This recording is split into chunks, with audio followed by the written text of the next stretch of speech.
महात्मा उपासक डॉक्टर सोहनराज तातेड़ पुनरुत्थान और आत्मविज्ञान के बाद अब ला रहे हैं सनातन सत्य, जैसी दृष्टि वैसी सृष्टि, कुदरत, कुदरती रचना एवं कुदरत के कानून से शाश्वत सुख की प्राप्ति।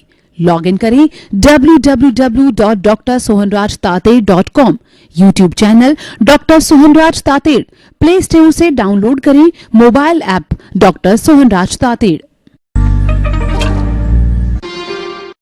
ओम शांति प्रभो, जय शांति प्रभो, पार्श्वनाथ वीर प्रभो। ओम शांति प्रभो, जय शांति प्रभो, पार्श्वनाथ वीर प्रभो। ओम शांति प्रभो, जय शांति प्रभो, पार्श्वनाथ वीर प्रभो। हे मेरे भीतर विराजमान शुद्ध आत्मा भगवान, मुझे ऐसी शक्ति दो, जागृति दो कि हर क्षण मेरा राग द्वेष घटता रहे और समभाव बढ़ता रहे। मैं किसी को दोषी नहीं देखूं, मेरे मन में किसी के प्रति बुरे भाव नहीं आए, मैं किसी को दुख न दूं और मेरे द्वारा किसी के प्रति ओपिनियन और अभिप्राय न दिया जाए। मुझे हर जन्म में जो है मोक्ष के कर्म मिले, मुझे हर जन्म के अंदर ज्ञानी पुरुष मिले। भाइयों बहनों, मातृशक्ति को नमन। आज का हमारा बहुत सुंदर विषय है कि वस्तु की अनेक धर्मात्मकता। हम उसका अर्थ ये हुआ कि एक वस्तु में अनेकों विरोधी धर्म रहते हैं, तभी उस वस्तु का अस्तित्व है।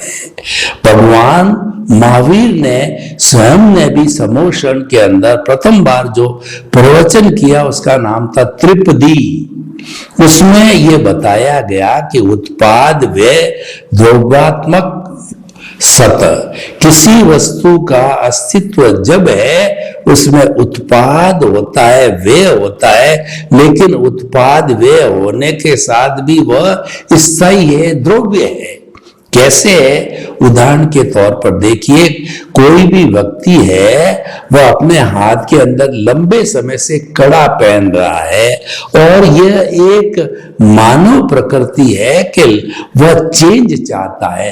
तो उसने देखा कि सोने का इतना भारी कड़ा है, मैं इतने लंबे से पहन रहा हूं और आज जो है वह युग बदल गया है जिसके अंदर वो अच्छा हाथ का जो है ब्रासलेट बनवा दूं। उस कड़े को तोड़ करके उसने ब्रासलेट बनवाया, तो कड़े का टूटना वो तो व्यय हुआ और ब्रासलेट का बनना उत्पाद हुआ। तो मैं आपसे प्रश्न करना चाहता हूं कि उत्पाद व्यय के साथ भी चाहे कड़ा हो और ब्रासलेट हो, दोनों तो सोना ही है ना, वो द्रव्य है। इसका अर्थ यह है कि दुनिया में जो दो मुख्य तत्व है, एक तो जड़ है और चेतन है, दोनों शाश्वत है। चेतन तो शाश्वत है ही है और वो हर प्राणी में एक सा मूल स्वरूप के अंदर जो विविधता दिखाई देती है वो कर्मों के कारण है, और जड़ का सूक्ष्मतम रूप जो है वह घटक है, वह कंपोनेंट है, वो परमाणु है। भगवान महावीर ने कहा कि परमाणु इटर्नल है, वह शाश्वत है, उस परमाणु के और टुकड़े नहीं किए जा सकते हैं, वो नॉन डिस्ट्रक्टिबल, नॉन डिविजिबल है और वो विशुद्ध अवस्था में है, वो इटर्नल है।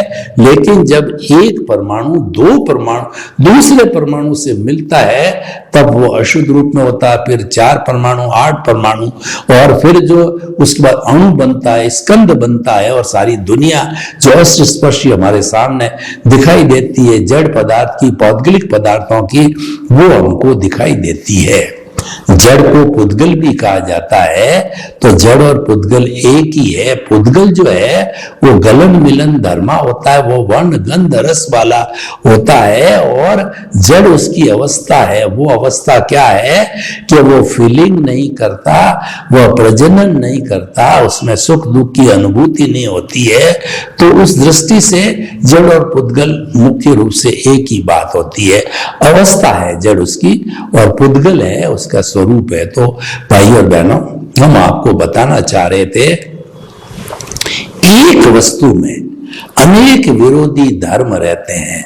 हम आपको बतावें कि मनुष्य की जो बॉडी है उसमें 60 खरब कोशिकाएं हैं और अलग अलग जगह की कोशिकाएं अलग अलग काम करती है।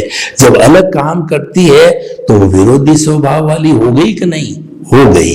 60 खरब कोशिकाएं मिलके एक मानव शरीर की मेंटेनेंस करती है, तो कितने विरोधी धर्म एक साथ रहते हैं।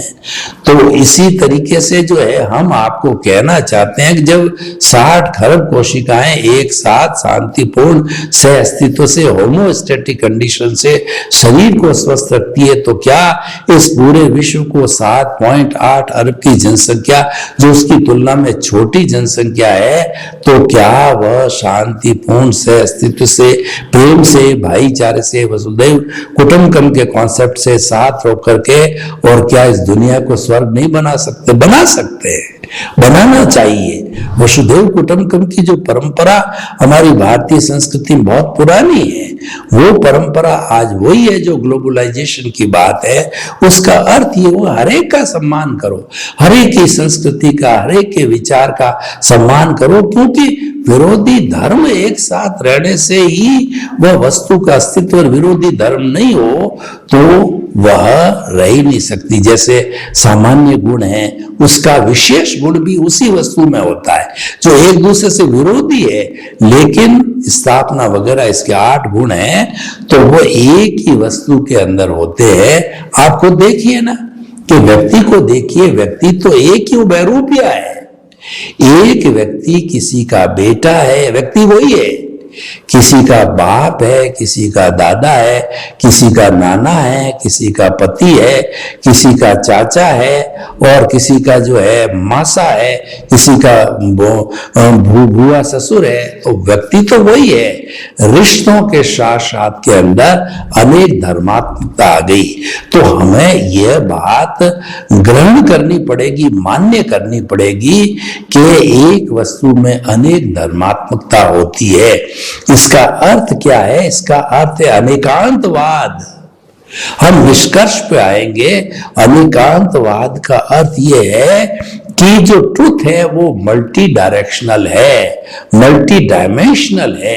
मेरे पास में, आपके पास में सत्यांश है 7.8 अरब की जनसंख्या के हर मानव के, क्योंकि मुंडे मुंडे मतिर भिन्ना, मानव के अंदर बुद्धि होती है।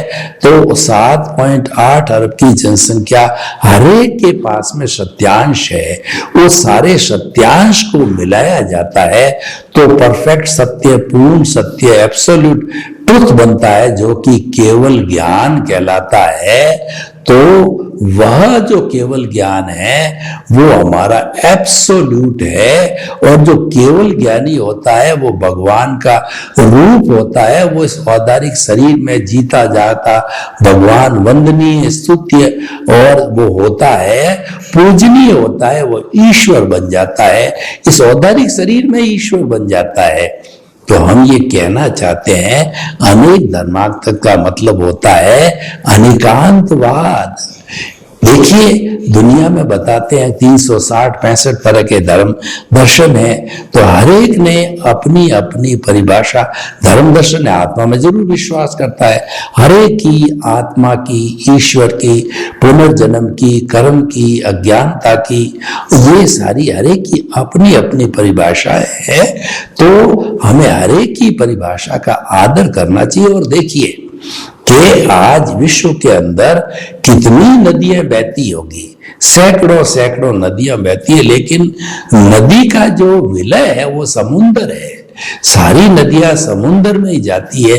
कितने भी धर्म दर्शन हो, लेकिन सारे धर्म दर्शन आत्मा रूपी समुद्र के अंदर समा जाते हैं, और वही उसका जो है वो विशाल अस्तित्व है। यानी यूनिवर्सलाइज योर कॉन्शियसनेस।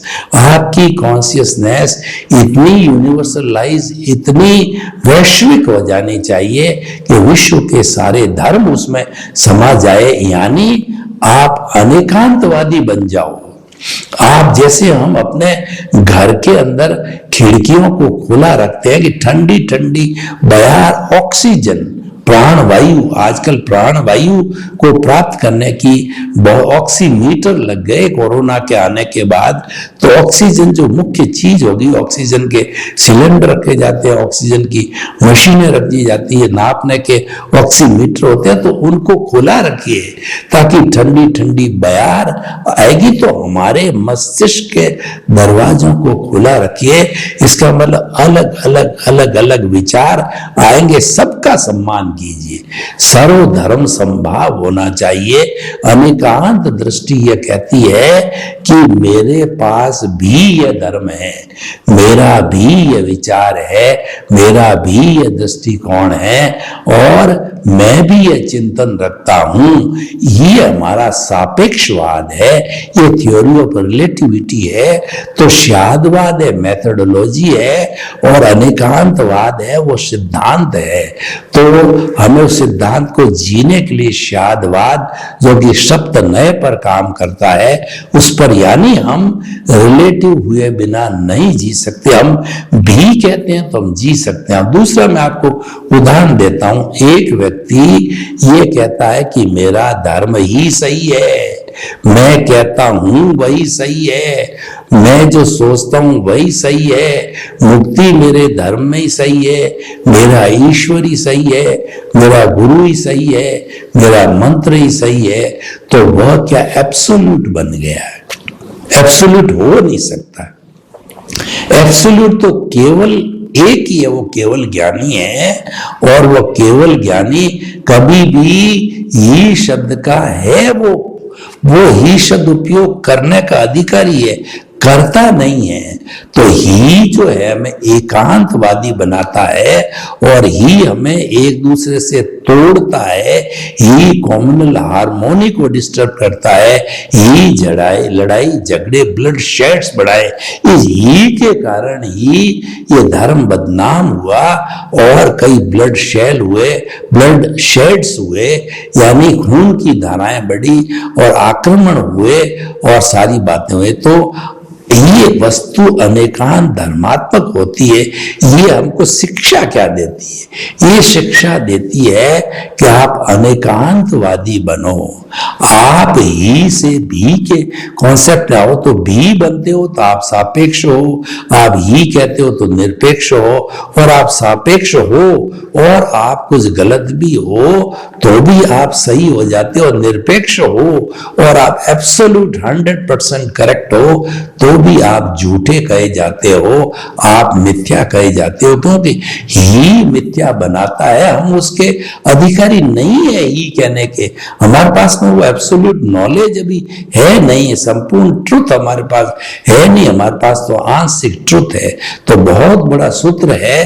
तो ये सूत्र क्या है? आज का युग जो प्राइवेटाइजेशन, ग्लोबलाइजेशन और लिबरलाइजेशन का युग है, उसके अंदर वसुधैव कुटुंबकम की जो है वो भूमिका को सार्थक करता है। आज इतना साइंस ने जो है तरक्की की, आज टेक्नोलॉजी हर फील्ड में बढ़ी है, खेती बाड़ी का हो, मेडिकल का हो, शिक्षा, जीवन के कोई आयाम का हो, उसके अंदर आज साइंस ने बहुत तरक्की की है। यानी अगर इतनी तरक्की के बाद तो सारे लोग अगर अनेकांतवादी नहीं होंगे तो सब लोग अहंकारी हो जाएंगे, सभी ही कहने लगेंगे तो सिर फोड़ेंगे और झगड़ा करेंगे, वर्ल्ड वार हो जाएगा। ये वर्ल्ड वार क्यों होते हैं? ये वर्ल्ड वार एकांत दृष्टिकोण से होता है। अगर कोई भी समर्थ, रूस, अमेरिका, चाइना, हिंदुस्तान जैसा कोई समर्थ देश है, उसको ये समर्थ कौन होता है? क्षमा वीरस्य भूषणम। जो क्षमा करना जानता है वो व्यक्ति महान होता है, वो वीर होता है। कायर तो क्या करता है? टिट फॉर टैट करता है, ईंट का जवाब पत्थर से देता है, एक गाली पे दो गाली मारता है, नेले पे देला मारता है, एक जड़ता है तो चार जड़ देता है। ये कायरता का सूचक है। महान व्यक्ति जो है वो सर्वधर्म संभाव की देता, सर्वे भवन्तु सुखिनः, सर्व सर्वे संतु निरामया, लोक के सब जीवों को सुख मिले, शांति मिले, आनंद मिले, प्रेम मिले, सौहार्द मिले, सभी हिल मिल करके अपने अस्तित्व को हम स्वीकार करें। देखिए, कोई देश, कोई व्यक्ति किसी के अस्तित्व को स्वीकार करता है, इसका मतलब है कि वो आप स्वयं के अस्तित्व को स्वीकार करते। उदाहरण के तौर पे मान लीजिए सामने बिल्ली है और वो कहता है ये क्या रखती मेरे सामने मायना, और आपने किसी हथियार से जो है उसको मार दिया, तो आपको क्या अधिकार है? उस बिल्ली को क्या आपने जन्म दिया है? तो आपको कोई अधिकार नहीं उसका हिंसा करने का। ये आपने एक बहुत बड़ा जो है पाप किया है, और ये पाप के आपको भुगतान करना पड़ेगा, इसका फल भोगना पड़ेगा, क्योंकि आप अधिकारी हो नहीं। आपने उसके अस्तित्व को स्वीकार नहीं किया कि मेरे घर में बिल्ली नहीं रह सकती। भाई, जब उसका हिसाब बाकी है तो बेचारा हिसाब पूरा करना आई, कोई दूध पीने के लिए आई है, कुछ काम के लिए आई है, तो आप उसके अंदर छेड़छाड़ क्यों करो? ठीक है, आपकी सेफ्टी के लिए आप दरवाजा बंद कर दो, ये बात तो समझ में आई है, उसको बाहर निकाल दो, पर मारने का आपको कोई अधिकार नहीं है। किसी भी प्राणी के प्रति जो है आपको अभिप्राय, ओपिनियन देने का कोई अधिकार नहीं है, क्योंकि वह तो अपने कर्मों से जी रहा है। उसके प्रति अभिप्राय देते हैं, उसको कर्ता समझते हैं, और उसको जो है तो वो हम जो है अपने कर्मों का बंधन कर रहे हैं। अगर आपको कर्मों से छुटकारा पाना है, अनेकांतवादी बनना है, आप समर्थवान हो, चाहे देश हो, चाहे व्यक्ति हो, चाहे राष्ट्रपति हो किसी बहुत बड़े पावरफुल देश का, तो आपको हमेशा ये मान के चलना चाहिए कि सृष्टि के समस्त जीव अकर्ता, निमित्त, निर्दोष और शुद्ध आत्मा स्वरूप है। जब पावरफुल, आज देखिए एक आरएसएस का जो पुतिन है, अगर ये पुतिन ये बात जीवन में समझ ले कि विश्व के समस्त प्राणी अकर्ता, निमित्त और निर्दोष है, तो क्यों यूक्रेन भस्म होगा, और क्यों उसका खुद का आज 13-14 दिन हो गए कि जो खुद का कितना बर्बादा हो रहा है और कितना यूक्रेन को बर्बाद कर दिया। किसी भी चीज को मिटाना बहुत आसान है, बनाना बहुत मुश्किल है। जो लोग निर्माण करते हैं वो लोग जानते हैं कि ध्वंस करना बहुत आसान है, और ध्वंस बर्बादी है, विध्वंस बर्बादी है, निर्माण बहुत कठिन होता है। तो हम निर्माण का सोचें, हम ध्वंस का क्यों सोचें? क्योंकि हम मानव हैं, हमारे पास डेवलप्ड बुद्धि है, डेवलप्ड मन है, डेवलप्ड चित्त है, और डेवलप्ड अहंकार भी है। वो अहंकार सब करवाता है। जो ये भगवान ने डेवलप्ड अहंकार दिया है, यही कर्म बंधन कराता है, यही एकांतवादी बनाता है, और ये किसी दूसरे के वजूद, दूसरे के अस्तित्व को अहंकार के वशीभूत होकर के स्वीकार नहीं करता है कि नहीं, दुनिया में सबसे बड़ा मैं ही हूं, और सब जो है लोग मेरे से नीचे है, मैं किसी को देखना नहीं चाहता, मैं तो दुनिया का नंबर 1 बनना चाहता हूं। ये जो भावना है वो एकांतवादी दृष्टिकोण है, लेकिन ये कुदरत का कानून नहीं है, कुदरत उसको मिटा देती है। ऐसा चिंतन करने वाले को कुदरत बहुत बड़ा पनिशमेंट देती है, क्योंकि कानून कुदरत का ही चलेगा। कुदरत ने हम समस्त प्राणियों को जन्म दिया, पालन पोषण किया, और हमको वर्किंग प्लेस देता है, संजोग जुटाती है हमको आगे बढ़ने में, बड़ा बनने में, राष्ट्रपति, प्रधानमंत्री बनने में, निर्माण करने में। सारा जो है हमारा वो द्रव्य क्षेत्र, काल, भाव और भव, ये 5 समवाय और काल, स्वभाव, कर्म, पुरुषार्थ, नियति, इन सब की मालिक कुदरत है, व्यवस्थित शक्ति है, साइंटिफिक सर्कमस्टेंशियल एविडेंसेज है जो व्यक्ति विशेष पर काम करती है, और समस्त प्राणियों पे काम करने वाली उसका ऑपरेटर, क्रिएटर और डिस्ट्रॉयर है, वह कुदरत ही है। तो हम कुदरत को कैसे चैलेंज करते हैं? यानी वस्तु को अनेक धर्मात्मक नहीं मानने का अर्थ हुआ आप कुदरत को चैलेंज कर रहे हो, और कुदरत को कोई चैलेंज नहीं कर सकता, क्योंकि कुदरत तो माँ है। कुदरत तो जो है सबका पालन पोषण करती है, और वो तो साफ कहती है कि इस दुनिया के अंदर केवल मैं ही ये करता हूं, दूसरा कोई करता है भी नहीं, हो भी नहीं सकता। मैंने कोई पावर ऑफ अटॉर्नी नहीं दी है, मैंने किसी को अधिकार नहीं दिया है, किसी को लीगल मैंने अधिकार नहीं दिया, तो कर्ता कैसे बनता है? वो कर्ता बनता है, वो अपने अहंकार के वशीभूत बनता है, वो अज्ञानी होता है, वह जो बहिर आत्मा होता है। और ऐसा अज्ञानी कभी भी शाश्वत सुख को प्राप्त नहीं कर सकता, क्योंकि वह हमारी नेचर मां की अवहेलना करता है। तो वस्तु की अनेक धर्मात्मकता को स्वीकार करने का मतलब ये हुआ कि 84 लाख जीवा योनि प्राणियों के अस्तित्व को हम स्वीकार करते हैं, और हम जो है 84 लाख जीवा योनि प्राणियों के भीतर विराजमान शुद्ध आत्मा भगवान को निर्दोष दृष्टि से दर्शन कर उसको नमन करते हैं। क्योंकि सामान्य दृष्टि से सभी आत्माएं जो है मूल स्वरूप में जो है वो एक जैसी है। जो विविधता दिखाई देती है उसका कारण हर एक के भाव अलग अलग, कर्म अलग अलग होने के कारण ये विविधता दिखाई देती है। और विविधता होते हुए भी यूनिटी अमॉन्ग डाइवर्सिटी का अर्थ होता है कि 84 लाख जो असंख्य अनंत आत्माएं विविध होते हुए भी वो एक समान है। और ये जो है वो क्या करता है, अनेक धर्मात्मक होते हुए भी वस्तु एक ही है, वह उसका अस्तित्व है। तो इसीलिए हमें कुदरत का कानून कि वस्तु अनेक धर्मात्मक होती है मानना चाहिए, कुदरत की रचना को मानना चाहिए। कभी भी कुदरत को चैलेंज नहीं करना, अहंकार के वशीभूत होकर के कुदरत का दोहन नहीं करना। कुदरत का दोहन क्या है कि आप पावरफुल हो, आपके पास परमाणु बम है, हथियार है और तोपे हैं और लड़ाकू जो विमान है, तो आप किसी पर गोले दाग दो। ये जो है कुदरत की अवहेलना है। कुदरत ये कभी नहीं चाहती है कि नरसंहार हो। वो तो जब ऑलरेडी पाप बढ़ जाता है दुनिया में तो कोरोना को भेजती है। देखिए कोरोना को भेजा किसने भेजा? कुदरत ने भेजा। मैं आपको उदाहरण देना चाहता हूं कि कोरोना का प्रभाव एक छोटा सा दिखने नहीं वाला भी जीवाणु है, उसने करोड़ों लोगों को जो है वो जो लील लिया, मृत्यु को प्राप्त हो गए, पनिशमेंट दिया, इम्यूनिटी जो है उसने खराब की। ये शिक्षा है। और ये शिक्षा देकर के कुदरत ने ये बताया कि देखिए तेरे को मैंने 6 महीने 8 महीने 12 महीने घर में कैद किया। उस घर में कैद का परिणाम क्या निकला कि जो दिल्ली जैसे शहर के अंदर जो भयंकर पॉल्यूशन था हवा में, आज बिल्कुल शुद्ध ऑक्सीजन मिल रही है। और जलंधर से हिमालय जो कभी शताब्दियों में भी नहीं दिखा वो आज साफ दिखाई दे रहा है।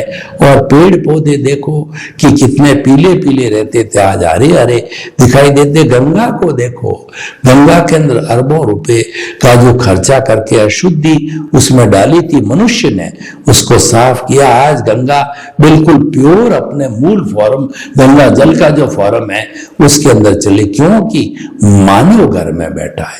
पूरे वर्ल्ड के मानवों को जो है लॉकडाउन कर दिया, घर में बिठा दिया और कुदरत ने दिखा दिया कि तुमको घर में बैठ के मैंने पनिशमेंट दिया है और अब मेरे स्वरूप को देख, ये मेरा स्वरूप गंदा करने वाला तू ही है। तो और कुदरत तो साफ कहती है कि मेरे मुख्य 5 जो है पुत्र पुत्रियां हैं जिसके वो मेरा रक्षण करती है और उनके माध्यम से मैं आप सबका भरण पोषण करती हूं। वो है पृथ्वी जल अग्नि वायु और आकाश। लेकिन इंसान जो है इतना शैतान है, इतना इगोस्टिक इतना है, इतना अहंकारवादी है कि उसने कुदरत को चैलेंज देकर के हर एक को प्रदूषित किया। देखिए पृथ्वी को इतना खोदा, 10,000 20,000 फुट पेट्रोलियम को निकाला खोद करके, पृथ्वी मां के पेट को चीर दिया।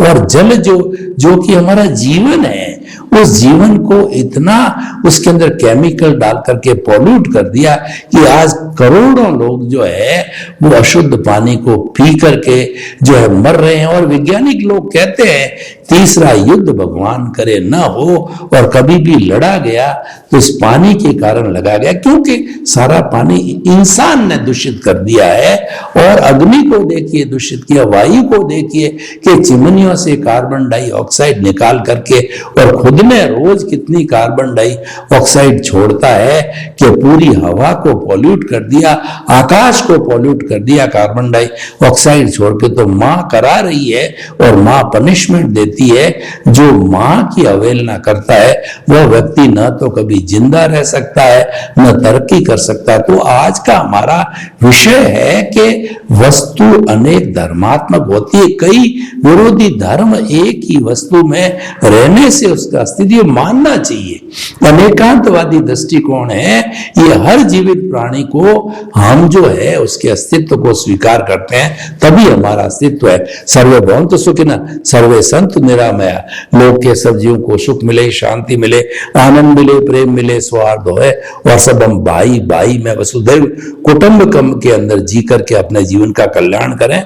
आपके प्रति शुभकामना। ओम शांति। महात्मा उपासक डॉक्टर सोहनराज तातेड़ पुनरुत्थान और आत्मविज्ञान के बाद अब ला रहे हैं सनातन सत्य, जैसी दृष्टि वैसी सृष्टि, कुदरत, कुदरती रचना एवं कुदरत के कानून से शाश्वत सुख की प्राप्ति।